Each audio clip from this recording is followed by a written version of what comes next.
Dale palmas al Rey de Reyes, Señor de Señores, que hoy nos permite reunirnos. Vamos a orar, vamos a ponernos en las manos de Dios en este tiempo. Padre, te agradecemos que nos has permitido reunirnos hoy, Padre, para adorarte, para glorificarte, pero también para aprender lo que tú nos estás enseñando a través de estos breves estudios. Señor, que empecemos a poner en práctica lo que aprendemos, como lo que hemos aprendido en esta carta del apóstol Santiago. Así que te pido la gracia para poder hablar, para enseñar lo que quieres que se transmita hacia tu pueblo, y la gracia para recibirlo y el valor para ponerlo en práctica. En el nombre de Jesús te lo pedimos. Amén. En su lugar, buenas tardes. Me vine de verde porque hoy se pone la verde uno. Mi esposa no me dejó ponerme con el logo. Y bueno, déjame pinto, ponemos aquí unas banderitas. Me dijo, no, porque no, nos vamos directo al Ángela a festejar. Ya. Es que es una locura esto de la selección. Días anteriores, bueno, fue la inauguración, todo el mundo con la playa verde en México, y hoy que juegan más noche, mucha gente anda con la playa de México. Y dices, hasta los perritos andan ahí. Creo que hasta Miguelito trae la bandera, trae la verde ahí. Pues bueno, así es esto del fútbol, pero bueno. Vamos a entrarle hoy al tema. Hoy terminamos esta carta. La verdad, una carta muy hermosa del apóstol Santiago. Es el hermano de Jesús, el Señor Jesús. No sé usted, pero yo sí he aprendido muchas cosas. Me he puesto a meditar muchas cosas, porque esta carta no nos enseña cosas teológicas, aunque la teología es buena, son cosas prácticas para el evangelio, para vivir el cristianismo. Muchas enseñanzas prácticas nos ha dejado, pero no sirve de nada el haber escuchado si no hacemos lo que dice el versículo 22 del capítulo de Santiago. ¿Qué dice Santiago 1:22?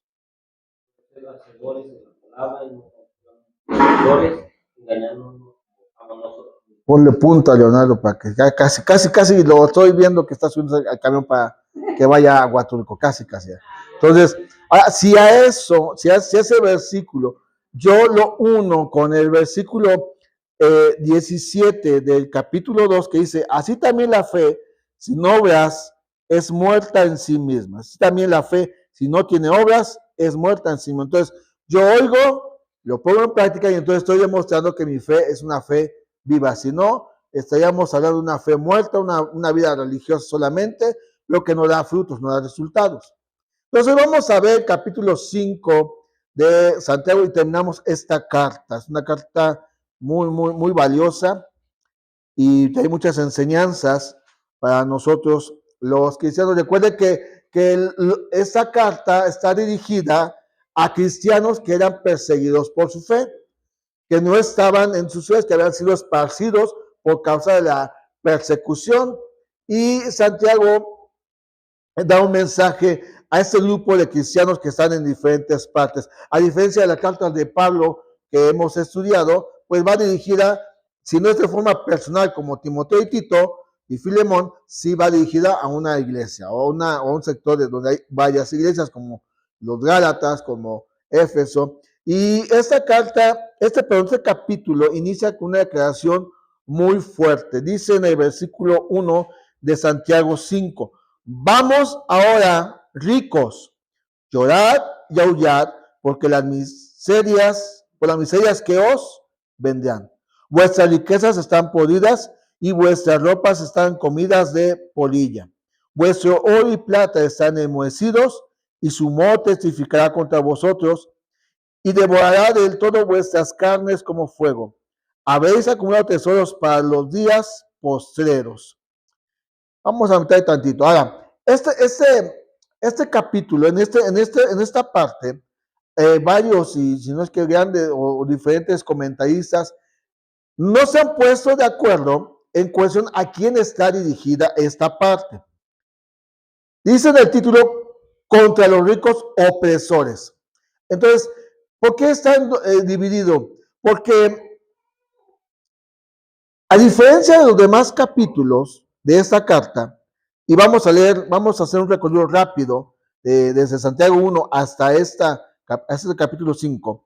Santiago 1, versículo 2, comienza diciendo esto: hermanos míos. Y luego en el versículo 19 del mismo capítulo dice: por esto, mis amados hermanos. Y luego en el capítulo 2, versículo 1 dice: hermanos míos. Ahí mismo en el versículo 14 dice: hermanos míos.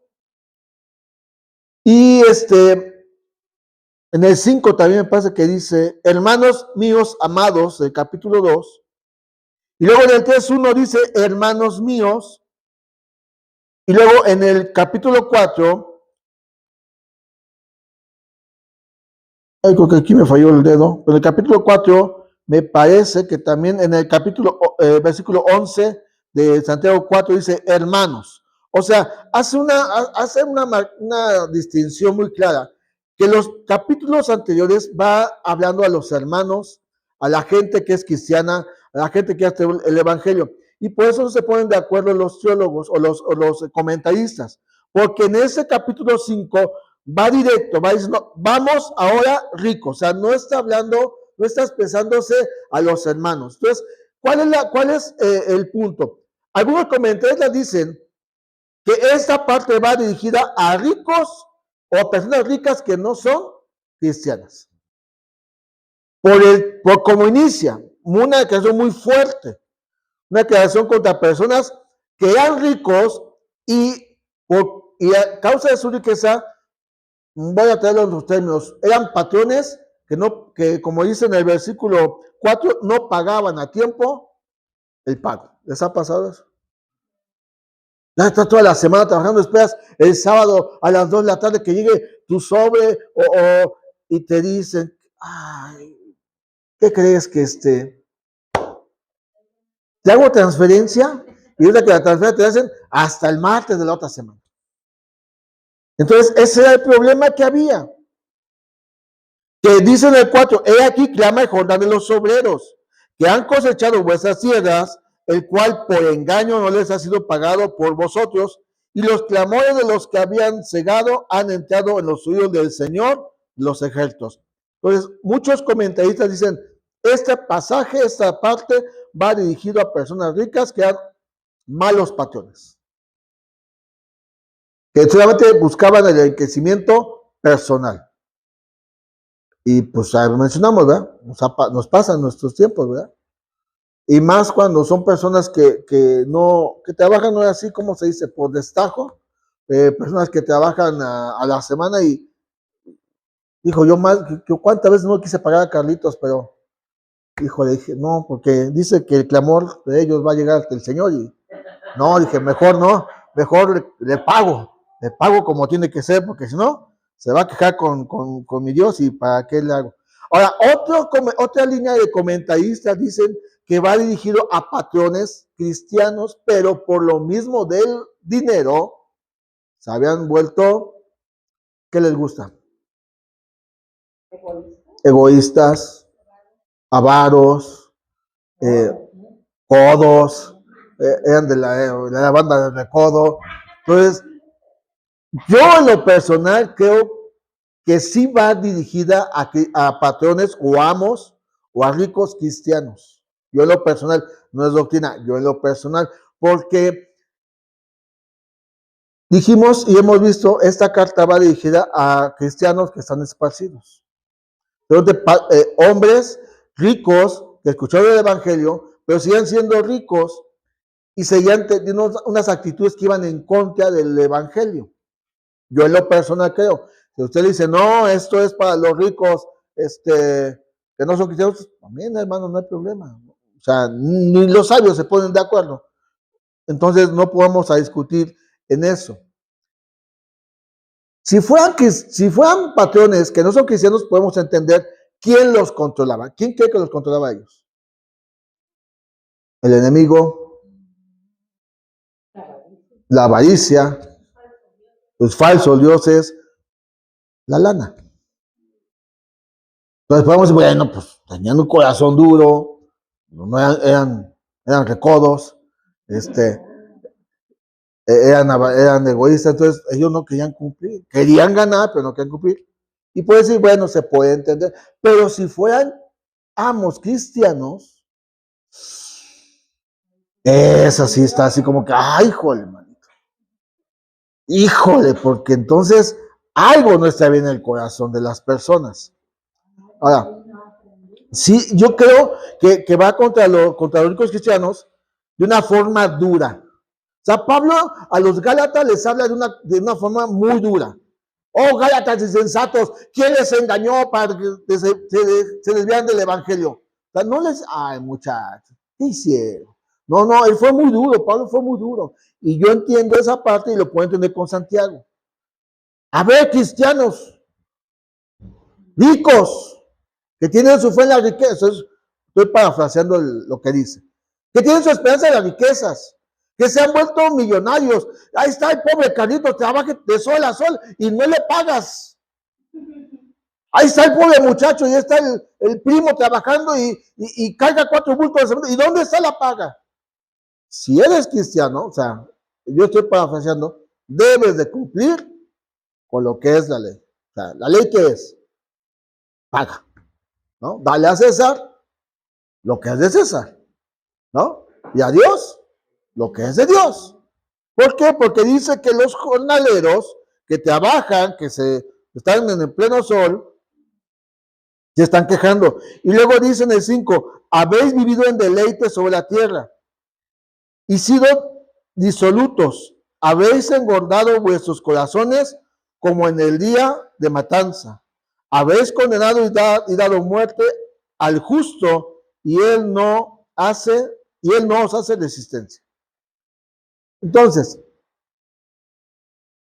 el problema no es que sean ricos. Dios no está enojado con que seamos ricos. No está mal ser ricos. El problema es que muchas veces la riqueza nos lleva a vivir de una forma contraria al Evangelio.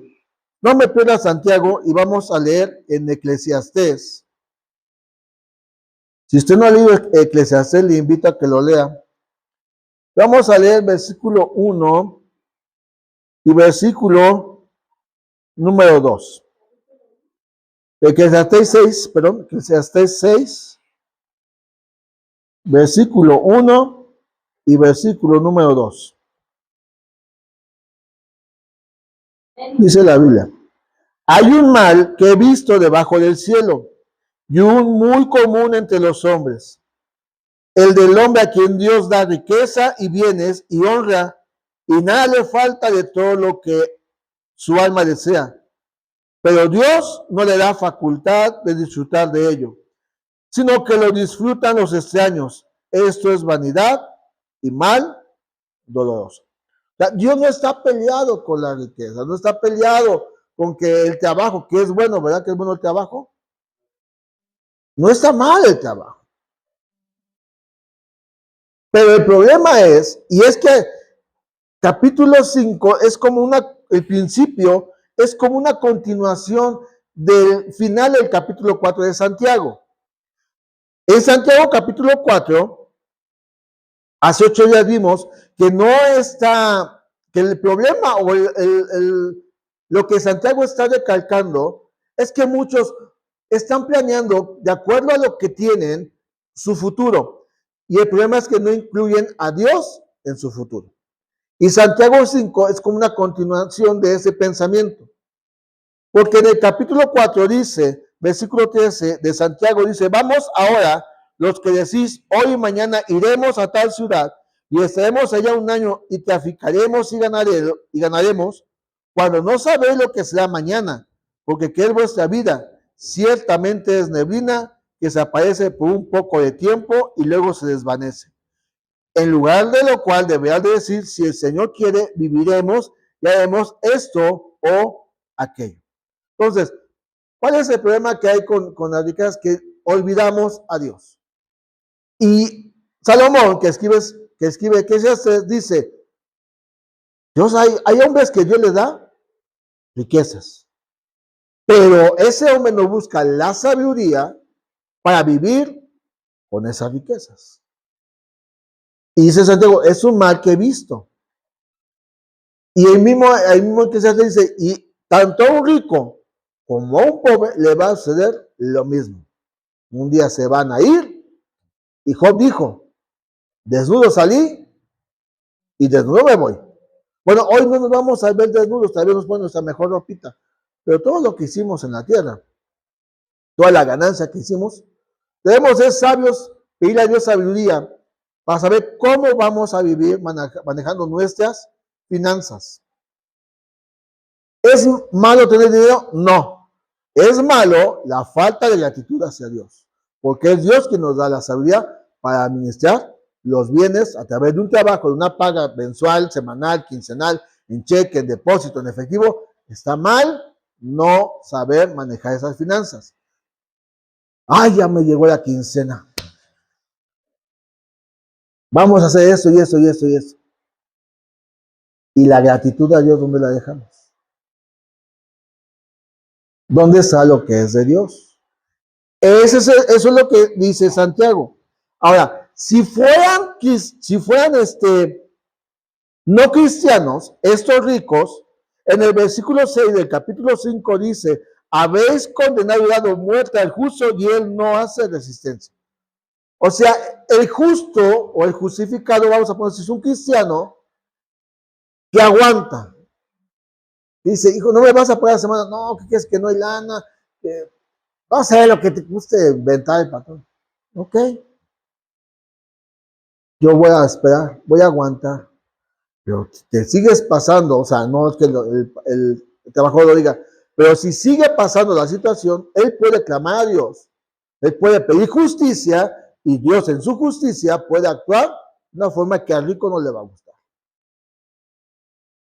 ¿Recuerdas que Jesús hizo una parábola de un hombre que era muy rico, había llenado sus graneros y dijo, voy a tumbar estos graneros y los voy a hacer más grandes para tener más? Y ya cuando los llenó esos, oh alma, ya estás feliz, satisfecha, y se escucha una voz del cielo, decía, hoy vienen a pedir tu alma. Y entonces toda la riqueza, toda esa satisfacción terrenal, se quedó y no sabemos ni quién la va a disfrutar. De hecho, el que dice, está rico trabajando y no sabe quién lo va a disfrutar. No sabe si es el pobre, si va a ser, no sabe ni quién lo va a disfrutar. No está mal trabajar, no está mal ahorrar, no está mal que te des un lujo. Lo que está mal es que creamos que las riquezas son todo para nosotros. Tenemos que aprender a vivir con sabiduría. Permitir que no sea la riqueza, sino Dios quien tome el control de nuestra vida. Que sea Él, no las riquezas. Entonces, esta parte habla contra los ricos, cristianos o no, ese es un debate que hay. Y si es para los cristianos ricos, híjole, porque dicen el 5, habéis vivido en deleite sobre la tierra. O sea, todo lo pensamos terrenalmente. Ustedes que están construyendo y otros, no está mal levantado. No, no está mal. Es necesario porque ese chamaco va a entrar a su espacio. No, no está mal, es necesario. Pero que no sea eso. Vivir para los deleites terrenales, solamente satisfaciéndonos nosotros y olvidando lo que es lo justo. Lo justo es, si yo tengo un trabajador, yo le tengo que pagar conforme a lo que es. ¿Sí? Y si soy trabajador, pues yo espero que mi patrón pague justamente. Ahora, ¿cuántos días trabajas a la semana, Daniela? 7. ¿No te dan vacaciones ahí o qué? ¿Qué es que es justo? Porque la ley dice una cosa, la ley terrenal. ¿Una jornada de cuántas horas? ¿Con cuánto días de descanso? Entonces, ¿por qué? O sea, el patrón, ¿cómo se llama tu patrón? A ver, Manuel, escúchame. O sea, es 8 horas de trabajo con un día, ponemos un día. Pero es que entro a las 2 y, bueno, sí, pero esos son horarios. Pero lo justo es que te paguen conforme a la ley. Y si no fuera, entonces, un cristiano, pues, Señor, hazme justicia. No quiero que me dé, porque también viene la otra. Aquí no está, pero lo voy a poner. Si me dice que entro a las 9 y llego a las 10, ¿qué es que merezca aumento de sueldo?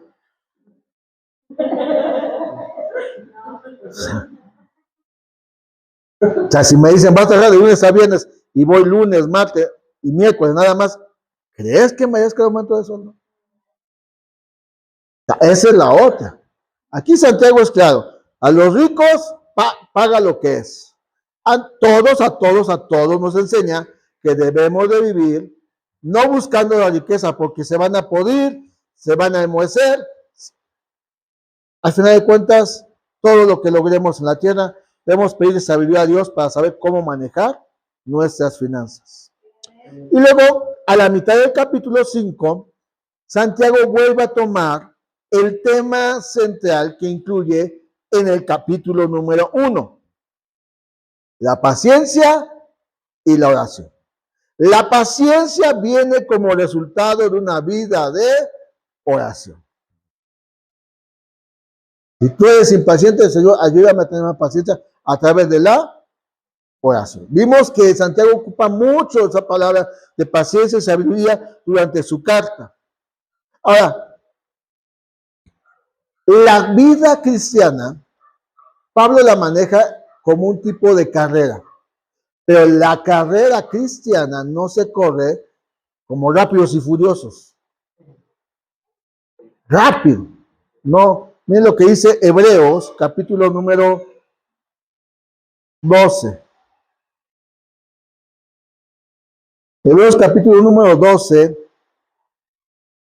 versículo 1 de Hebreos.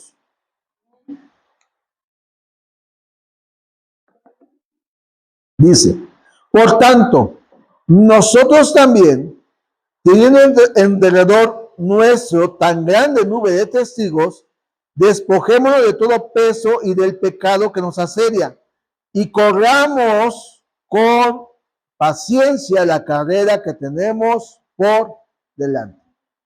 Y luego el 2 dice, puesto los ojos en Jesús, el autor y consumador de la fe, el cual por el gozo puesto delante de él sufrió la cruz, menospreciando el oprobio y se sentó a la diestra del trono de Dios. Pues la carrera cristiana es una carrera de paciencia. A veces cometemos el error de decir, voy a aceptar a Cristo, pero ¿qué crees? Todavía tiene un problema con el alcohol. Ay, entonces no se convirtió. No, denle paciencia. Ora por él. Es como cuando te casas. O sea, recién casados es luna de miel todos los días. Pero a través de los meses, de los años, se empieza como que no me gustó eso de él, como que eso ya no me gustó de ella, como que así no se la sopa a mi mamá, como que eso. Y entonces te das cuenta que la dulce y tierna Fiona no es tan dulce y tierna, y que el Sheik sigue siendo Sheik. Y el problema es que, como pasa en muchos noviazgos, la vi, me vio y nos casamos. ¿Y dónde estuvo la charla? Oye, ¿qué te gusta? Que a mí me gusta el fútbol, a mí ni me gusta, bueno, pero vamos a un partido, o vamos me gusta el helado de chocolate, bueno, a mí lo tomo por ti. ¿Dónde está todo eso? ¿Te das cuenta que el matrimonio también lleva su proceso? De bueno, no es así mi amigo, pero conozco un pastor de Pachuca, acaba de celebrar 21 años de matrimonio. Y él decía, y sigo enamorándome. No sigo enamorado, sigo enamorándome. Y así es en el matrimonio, en la vida cristiana, que seguimos y proseguimos rumbo a la meta. ¿Y cuál es la meta? ¿Cuál es la meta de un cristiano? Usted salvo, ¿qué más? Porque ahí inicia. Usted salvo, ahí inicia la carrera cristiana. ¿En dónde termina la carrera cristiana? Ver el rostro de Dios. ¿Dónde? La eternidad. Esa es la meta cristiana. Pero los cristianos hoy en día seguimos, ay, es que mi carro, ay, que quiero un nuevo carro, ay, que quiero un nuevo iPhone, ay, que quiero esto, que quiero eso, todo aquí. La carrera cristiana tiene como objetivo la eternidad. Por eso dice en el versículo 2, puesto los ojos en Jesús, el autor y consumador de la fe. Y habla de lo que él hizo para que nosotros tuviéramos esa esperanza de vida eterna. Llevó la cruz, soportó lo propio y está a la diestra del Padre hoy intercediendo por nosotros. Esa es la meta, ver el rostro de Jesús en la eternidad. Ay, digo, yo no sé quién se quiere ya con el Señor. Yo creo que nadie, ¿verdad? Pero porque vamos a llegar, por fe vamos a llegar. Todos chuecos, de, ay, yo tuve mi batalla. Pero, ¿qué es mejor escuchar? Bien, buen siervo fiel, en lo poco has sido fiel, en lo mucho te pondré, o no te conozco. Porque por causa de las riquezas que vimos en Santiago, muchos se pierden y lo vimos con Timoteo, cuando Pablo dice, el mal, la raíz de todo el mal es el amor al dinero. Y Jesús dijo, no puedes servir a dos señores. O sirves a uno, cachén, o sirves a él. ¿Qué dice la Biblia? Que es el dueño del oro y de la plata. Entonces, mi carrera en la tierra tiene que ser enfocada hacia una meta, que es Jesucristo. Ahora, si en ese camino Dios te da riquezas, gracias, Señor. Si Dios se mantiene con el pan del Señor, gracias, Señor. Y Dios dice, mira, hoy no vas a comer carne, vas a comer frijoles, gracias, Señor. Porque hay momentos y hay etapas de la vida así. Platicaba mi esposa y yo sobre esos asuntos de la vida. Pues, ¿qué nos querrá enseñar el Señor? ¿Qué nos querrá enseñar el Señor con estas cosas que a veces enfrentamos? Porque en las ventas a veces, ay, qué bendito es un taco, ay, yo decirlo. Digo, no, tú dices el que salía así, pero una para café, una para uno, una para ti, ay, y no me las pagaste, híjole. Entonces, mejor, a veces no nos da todo, porque tenemos que poner la mirada, en la meta, que es Él. Y eso lo hace para que no nos desviemos, no porque no nos ame, es para que no nos desviemos de su plan. Pues es importante en dónde está tu fe. ¿En dónde está tu fe? ¿En las cosas de la tierra o en Cristo? ¿Cuántos dicen que en Cristo? ¿Todos? Bien. ¿Están seguros? Porque, regresando a Santiago 5, dice, Santiago 5, versículo 7, por tanto, hermanos, tened paciencia hasta la venida del Señor.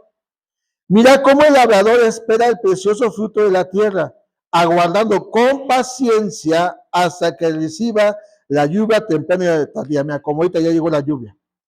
Señor, nada más déjanos llegar a la casa, por favor. Y luego dice, tened también vosotros paciencia y afirmar vuestros corazones, porque la venida del Señor se acerca. Entonces, habla de un labrador, yo no sé de campo, ¿sabe de campo, hermana Vicky?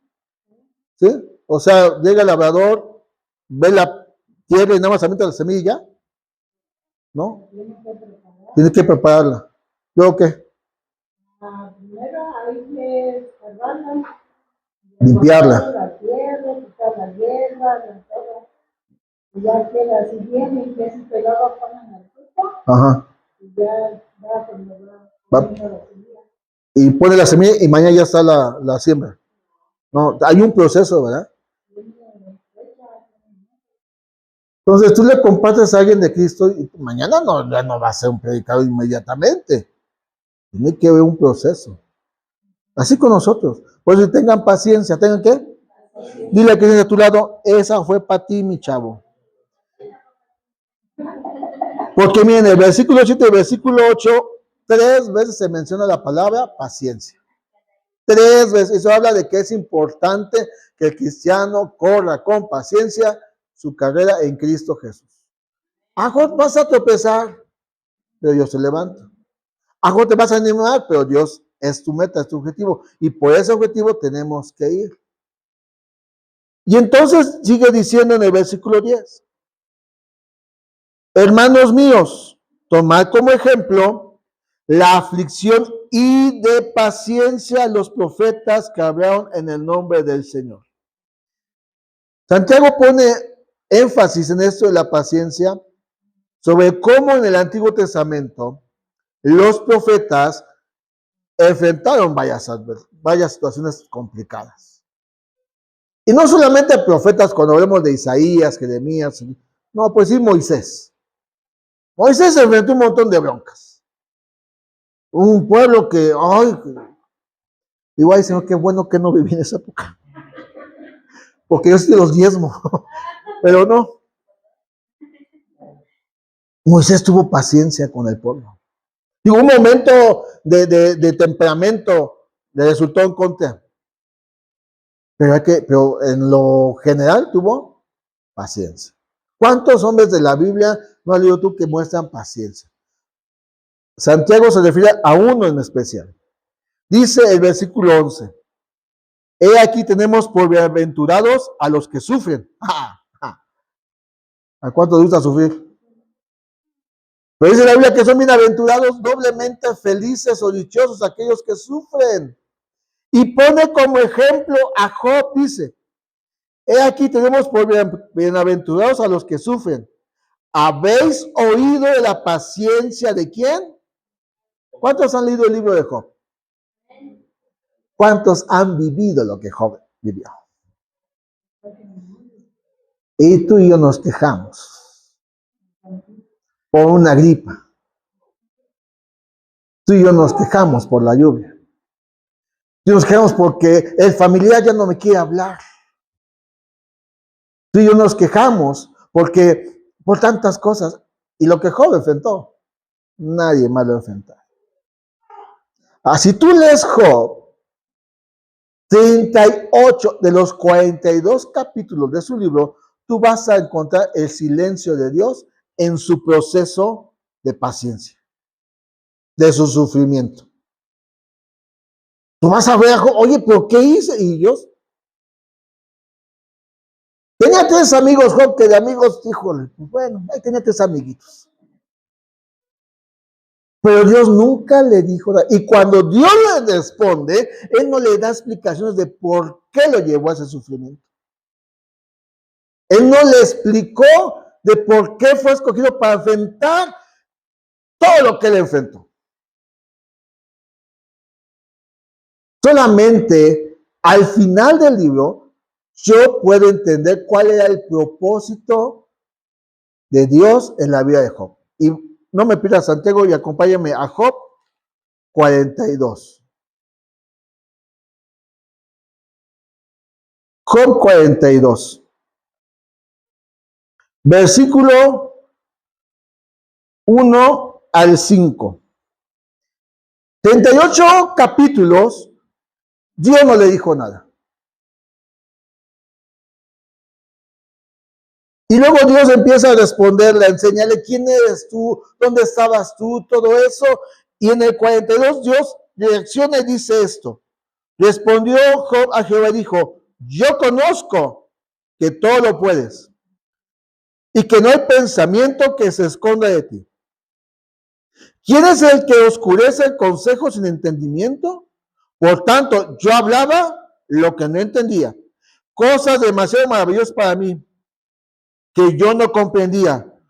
Oye, te ruego y hablaré, te preguntaré y tú me enseñarás. Y dice 5, de oídas te había oído, mas ahora mis ojos te ven. ¿Cuál era el propósito de todo lo que enfrentó Job? Yo lo puedo resumir. ¿Yo? ¿Quién?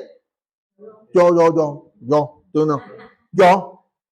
El propósito era ese, que Job reconociera quién era Dios.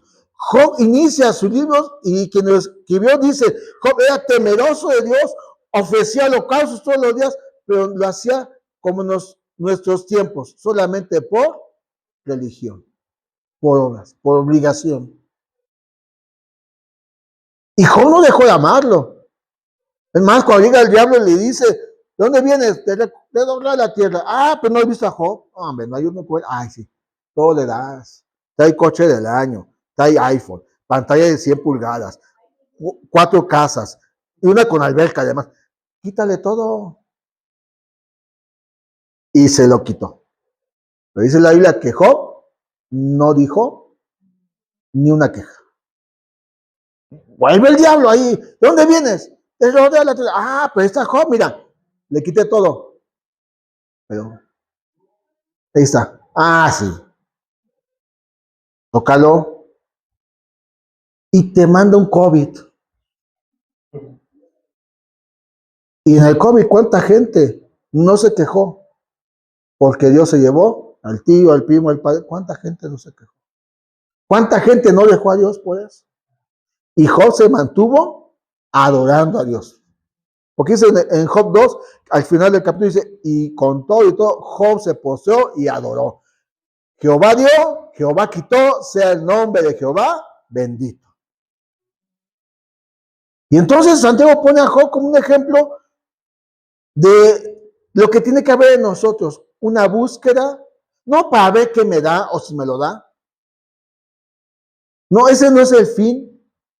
El fin es buscarlo a Él por quien Él es. Tristemente muchos cristianos buscan a Dios a ver si me lo da. Y si no te lo da, deja de ser Dios. Él tiene que seguir siendo nuestro Dios.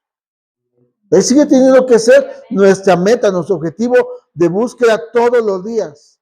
Lo que Él es para mí no es por lo que Él me da, es por quien es Él para mí y por lo que yo soy para Él, que soy su hijo. Así que, ahora, Job, a mí me encanta este versículo 11. Mira, he aquí tenemos por bienaventurados los que sufren. Habéis oído la paciencia de Job. Y luego dice, y habéis visto el fin del Señor, que el Señor es muy misericordioso y compasivo. ¿Cuál fue el fin del Señor en la vida de Job? Fue misericordia. Ahora, Job perdió todo, pero al final Dios le restauró todo. Pero lo que más me llama la atención es que Job no fue el mismo. Mira, cuando estamos en una prueba, buscamos a Dios. Ayúdame, sáname, levántame, pásame. O sea, buscamos a Dios. Pero cuando todo está bien, debemos de buscarlo con la misma intensidad. No cuando ya me está pasando las cosas. Ahora, la Biblia no dice, o sea, yo voy a ocupar mi imaginación. La Biblia dice de Job al final que Dios le restauró todo y hasta más. Perdió todos los hijos y le dio más hijos y 3 mujeres muy guapas. Según la Biblia. No dice que eran muy hermosas. Una no se llama, en el original es Marcela, pero bueno, eso te dice. Le restauró todo. Pero lo que más le restauró fue su pasión por Dios. Porque dice, de oídas te he oído, pero ahora, te conozco más. Y el proceso de la prueba que no queremos ver es para eso. Hemos malentendido las pruebas. Ay, ¿qué hice mal, Señor? ¿Por qué que no fui el viernes a hacer ahí? No es eso. Sino que sería de la hermana Manuela. Todo tiene un porqué en Dios. Nada más hay que pedirle, Señor, ayúdame a entenderlo. ¿Cómo fue eso? Ayúdame a entenderlo y al final de cuentas, Dios le restauró todo. Su fe ya no fue la misma fe. Su adoración de Job ya no fue la misma adoración. Así trabaja Dios para acercarnos a Él. Porque Él sabe que tú sabes, que Él sabe que con cualquier cosa nos alejamos. Y tiene que, a ver, mijito, ¿a dónde vas? ¿A dónde vas, mijito? A ver, ¿a dónde vas? No lo hace por mala onda, lo hace por amor. Y entonces Santiago termina su carta con consejos prácticos para la vida de la iglesia. Versículo 13. en adelante. Pues no lo vamos a ver todo el versículo, lo voy a ir explicando poco a poco. ¿Cuál es la actitud que tiene que tener una iglesia? ¿O en qué se debe que sea una iglesia? Según esos pasajes. Dice, ¿está alguno entre vosotros afligido? ¿Qué tiene que hacer? La oración. ¿Es alguno alegre? ¿Qué tiene que hacer? Canta alabanzas. Y luego dice el 14, ¿está alguno enfermo entre vosotros? Llame a los ancianos de la iglesia y oren por él, ungiéndole con aceite en el nombre del Señor. Y la oración de fe salvará al enfermo. Y el Señor lo levantará, y si hubiera cometido pecados, les serán perdonados. Confesad vuestras ofensas unos a otros, y orad unos por otros, para que seáis sanados. La oración eficaz del justo puede mucho.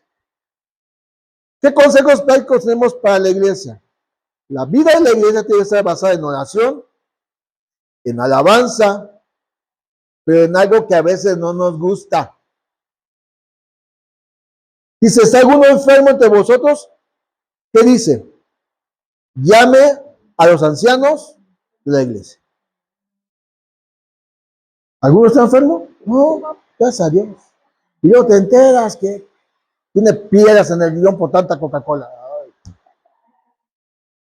Vamos a orar. ¿Cuál es el problema que tiene la iglesia? No nos gusta confesar nuestras debilidades. Dice en el versículo 6, confesad vuestras ofensas unos a otros. Una sanidad integral en un cristiano no es todo lo físico, es lo interno.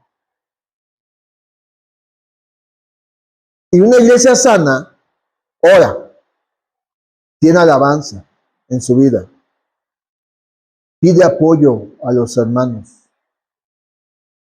y confiesa si algo traigo en contra de ti, mejor te lo digo antes de darte un beso como Judas a Cristo. ¿A quién? O sea, yo no sé cuál sea tu reacción. Hermana, tengo que decirle algo, que me cayó gordo lo que dijo la otra vez.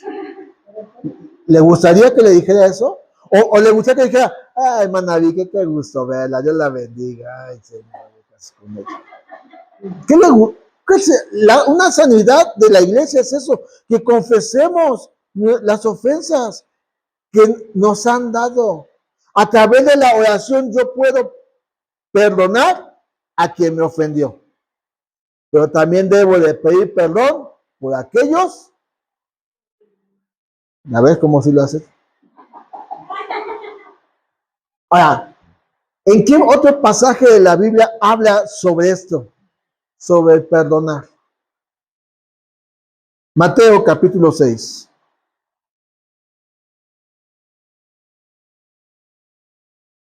Mateo capítulo 6, vamos a ver versículo 10 al 12.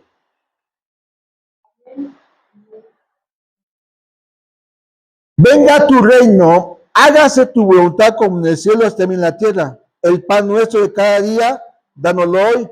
Y perdónanos nuestras deudas, como también nosotros perdonamos a nuestros deudores. Santiago toma mucho del Sermón del Monte porque Santiago fue hermano de Jesús. Y seguramente él lo escuchó. Este modelo de oración. Entonces escuchó que tenemos que perdonar a quienes nos ofenden. Pero nosotros también tenemos que, cuando la regamos, tenemos también que pedir perdón. Y a veces nosotros no nos gusta.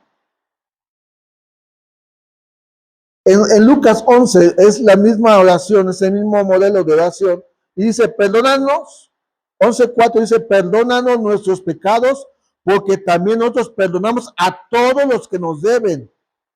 Entonces Santiago dice, una iglesia sana es una iglesia que tiene oración. Una iglesia sana. Y cuando hablo de la iglesia no hablo de los que nos reunimos aquí.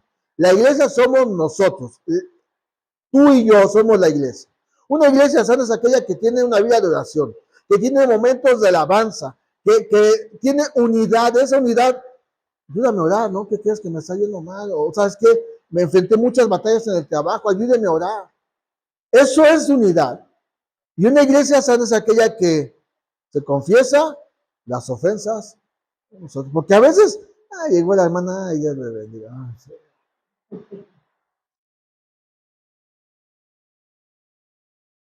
Entonces, debemos de ser una iglesia que predica el Evangelio, una iglesia que vive el Evangelio. Uy, ¿a dónde vas tú? Vamos a tal iglesia. Ay, es que ahí va Ángel y la otra vez lo saludé y ni siquiera me volteé a ver. Ay, perdónalo. Ay, no, entre hermanos, y eso es entre hermanos, eso es entre la iglesia. Debemos de ser una iglesia sana, una iglesia que nos ayuda, que nos ayudemos unos a otros. Porque fíjate, si en tu corazón hay una ofensa que no has perdonado, dice al final del versículo 16 de Santiago 5, la oración eficaz del justo puede mucho. Si en tu corazón hay cosas que, rencores, resentimientos, un doble ánimo, esa oración no es eficaz. Esa oración tiene un estorbo y Dios no puede actuar. Dios la puede escuchar, pero no puede actuar. Porque primero tiene que trabajar en tu corazón. Un ejemplo es un qué. Vamos a orar por Jafé porque anda mal el chamaco. Uy, eso que dijo del pastor. No. Ay, chamaco. Lo pone revoltoso en la prepa, ya ves. No, entonces me pongo a orar. Vamos, un ejemplo es un qué. Vamos a orar por Ángel, porque le aventó el sartén a Dana. Ah, que le hacía falta, ¿eh? No, que digan, no, vamos a orar para que. ¿Estás bien, Ángel? ¿Están bien ustedes, matrimonio? Estamos bien, pero estamos bien. La oración eficaz, tu oración va a tener estorbo si no pedimos ayuda a otros, que nos ayuden a orar por cierta situación. Eso es una iglesia sana. Eso es una iglesia que está viviendo el Evangelio. Y sabemos que nadie es perfecto, ¿verdad? Y sabemos que todos tenemos debilidades, ¿verdad? Bueno, Santiago habla de un hombre. Para terminar, dice, Elías era hombre sujeto a pasiones semejantes a las nuestras, y oró fervientemente para que no lloviese, y no llovió sobre la tierra por 3 años y 6 meses. Y otra vez oró, y el cielo dio lluvia, y la tierra produjo su fruto. Él es un ejemplo de lo que es un hombre que a pesar de sus fallas, vivía en la presencia de Dios. Esa debilidad no le impedía orar. Al contrario, él más oraba. Y eso nos enseña que debemos ser gente como Elías, que a pesar de sus pasiones, sus debilidades o su temperamento, tenemos que tener una vida de oración. Hace años, creo que no lo he comentado aquí, recién casados, creo que todavía no estaba Jafet, o estaba embarazada mi esposa de Jafet. Cayó un aguacero como nos han caído últimamente. Pero un aguacero en esa, de esos aguaceros. Que nos llegó el agua alto. Y sacando el agua de los departamentos. Ay. Y entonces se escucha un dulce tronido del cielo. Y dije, ay, Señor, no vaya a llover otra vez, por favor, que mira cómo estamos en la colonia. Y entonces yo me acordé de este pasaje. Y pues ya sabes que uno se quiere poner como a tú por tú con Dios, ¿no? Señor, dice tu palabra que Elías es un hombre sujeto a pasiones. O sea, que yo estoy enojado ahorita, pero yo si oro ahorita, te pido que no vuelva a llover en este día, porque mira, estamos acá. O sea, me puse ahí. ¿Qué crees que pasó? No llovió. Nos dejó sacar el agua, pero al siguiente día que se vuelva a caer. Yo estaba enojado. ¿Cómo estamos? Y luego se escucha el sonido y va a volver a llover. ¿Y cómo estamos? No estoy diciendo que hay que orar enojado. No estoy diciendo que hay que obligar a Dios a hacer cosas. No, cuando tenemos una vida de oración constante con Dios, podemos mover la mano de Dios a favor de una situación. Elías era un hombre que decía, vive Jehová en cuya presencia estoy. Y cuando él oró, no llovió por 3 años. Él se vio afectado también. Tú puedes leer la historia en el libro de los Reyes, capítulo 18. Primer libro de los Reyes. Y de ahí te vas a echar el 19 y vas a ver que cuando él oraba, pasaban cosas asombrosas. Pero porque vivía en la presencia de Dios. Y cuando él volvió a orar, para que lloviera, se cayó el cielo.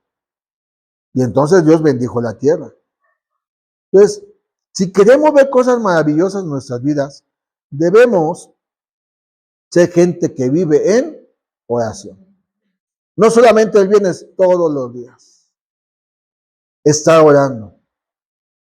Y en esa oración, mostrar misericordia, porque da Santiago el último consejo como iglesia.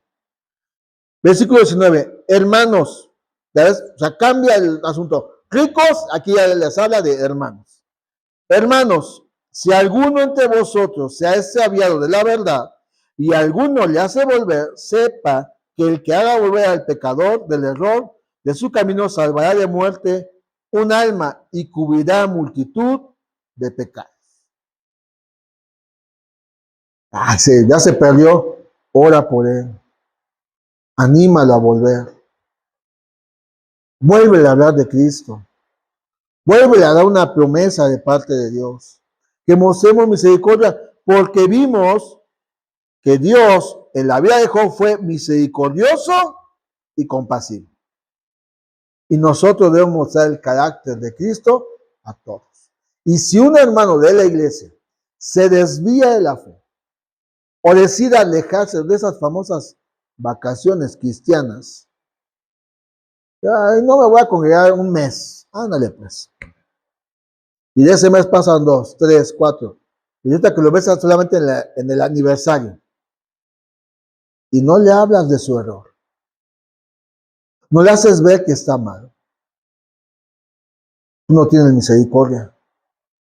Y no somos compasivos. Nos volvemos jueces. Y recordemos que solamente hay un juez. Y ese es Dios. Tú y yo no debemos de juzgar al hermano. Debemos animarlo a que vuelva al camino. Porque dice, sepa que el que haga volver al pecador del error de su camino, salvará de muerte un alma. Hay que volverlo para que su vida, su alma no se pierda. Si él decide volver atrás, bueno, es asunto de él. Pero si tú puedes, en lo que tú y yo podamos hacer por esa alma, por mostrar misericordia, diciéndole, oye, estás mal, arrepiéntete. No estás viviendo bien, se te nota. Mejor pide perdón y vuelve a la iglesia. No, es que ahí no, porque está así. Bueno, búscate otra iglesia, pero vuelve a Dios, vuelve al camino. Mira que Dios te ama. Ah, es que Dios, esto que dice, no, Dios perdona multitud de pecados si los confesamos. Porque Él es misericordioso y Él es compasivo. Y nosotros debemos reflejar ese carácter a todas las personas que se han alejado de Dios. Esta carta nos ayuda a vivir de una forma íntegra, con compasión, en amor, en búsqueda de sabiduría, de mostrar la fe por los hechos cotidianos que tenemos que hacer, no solamente de palabras. Ahora, si creemos en Dios y en el poder de su palabra, debemos vivirla cada día, porque no solamente se trata de leerla, se trata de vivirla todos los días. Así que vamos a orar y así terminamos la carta del apóstol Santiago, una carta llena de enseñanzas que intentamos ponerlas en práctica. Padre, gracias te damos en el nombre de Jesús por permitirnos estudiar esta carta, Señor. Gracias, Padre, porque tú nos has permitido aprender, pero ayúdanos a vivirla, a ponerla en práctica, Señor. Que no nos afane el dinero, que no nos gobierne. Yo sé que somos ricos porque tú eres rico, pero que tú seas quien dirija nuestros pasos. Que esta carrera cristiana que empieza en el momento de que abrimos el corazón ante ti para que recibamos tu perdón y la salvación, la corramos con paciencia. Señor,